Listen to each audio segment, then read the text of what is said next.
പെരുമാറ്റച്ചട്ടം ലംഘിച്ചതിനു പിന്നാലെ പാകിസ്ഥാൻ സൂപ്പർ താരം കുഷ്ദിൽ ഷായ്ക്ക് ശിക്ഷ വിധിച്ച് ICC.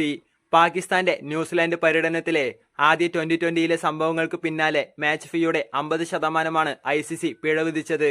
കുഷ്ദിൽ ഷാ ആർട്ടിക്കിൾ 2.12-ന്റെ ലംഘനം നടത്തിയെന്നാണ് ICC കണ്ടെത്തിയിരിക്കുന്നത്. എതിർ ടീമിലെ താരം, supporting staff, umpire, match referee അല്ലെങ്കിൽ മറ്റാരെങ്കിലുമായോ ഉണ്ടാകുന്ന അനുചിതമായ ഫിസിക്കൽ കോണ്ടാക്റ്റിനെ കുറിച്ചാണ് ഈ ആർട്ടിക്കിൾ വ്യക്തമാക്കുന്നത്. മാർച്ച് 16-ന് നടന്ന പാകിസ്ഥാൻ ന്യൂസിലാൻഡ് പരമ്പരയിലെ ആദ്യ മത്സരത്തിലാണ് സംഭവം നടന്നത്.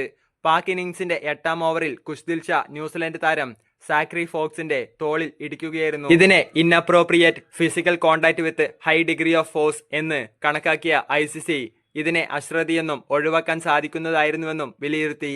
അമ്പയർമാർക്കും മാച്ച് റഫറി ജെഫ് ക്രോവിനും മുമ്പാകെ ഷാ ഇക്കാര്യം അംഗീകരിച്ചതിനാൽ ഔദ്യോഗികമായ വാദങ്ങൾ ഉണ്ടാകില്ല. മാച്ച് ഫീയുടെ 50% പിഴയടയ്ക്കുന്നതിനൊപ്പം താരത്തിന് മേൽ 3 ഡീമെറിറ്റ് പോയിന്റുകളും ചുമത്തപ്പെട്ടു. 2 വർഷത്തിനിടെ താരത്തിന്റെ പേരിൽ ചുമത്തപ്പെടുന്ന ആദ്യ കുറ്റകൃത്യമാണിത്. ഇനിയുള്ള 24 മാസത്തിനിടെ 4-ഓ അതിലധികമോ ഡീമെറിറ്റ് പോയിന്റുകൾ ലഭിച്ചാൽ അത് സസ്പെൻഷൻ പോയിന്റായി കൺവേർട്ട് ചെയ്യും. 2 സസ്പെൻഷൻ പോയിന്റ് ലഭിച്ചാൽ 1 ടെസ്റ്റിൽ നിന്നോ 2 ഏകദിനങ്ങളിൽ നിന്നോ 2 T20-യിൽ നിന്നോ വിലക്ക് നേരിടേണ്ടി വരും. ഇതിൽ ഏത് മാച്ചാണ് ആദ്യം നടക്കുന്നത് എന്നതിനെ ആശ്രയിച്ചായിരിക്കും സസ്പെൻഷൻ.